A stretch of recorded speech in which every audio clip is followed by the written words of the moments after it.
Historians say in the days following the martyrdom of Imam Ali ibn Abi Talib, the orphans in the city of Kufa shared the grief of Imam Hassan, Hussein and Sayeda Zainab for the loss of our beloved Imam.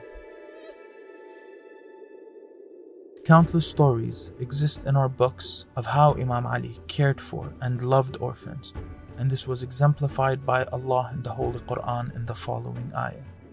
And they give food out for their love for him to the needy, the orphan, and the captive.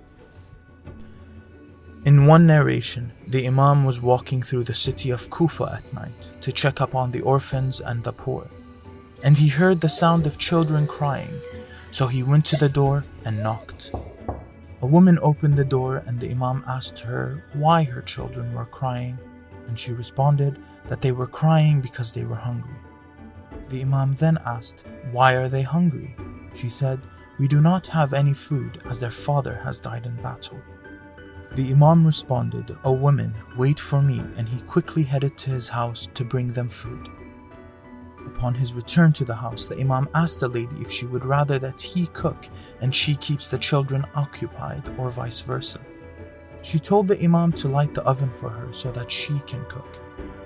As the Imam was putting firewood in the oven, he neared his face to the flame, saying, "O Ali, taste. Taste how the orphans sleep hungry, O Ali." After the food was ready, Imam Ali began feeding the children and asked them to ask Allah to forgive Ali. If the Imam had to ask those children for forgiveness for what he believed was neglect, what do we say? Due to the ongoing wars, hunger, and disease around the world, millions of orphans within our communities have remained helpless. Whether in Iraq, India, Pakistan, Yemen, Africa, or even here in the West, but how many Alis are there to aid them?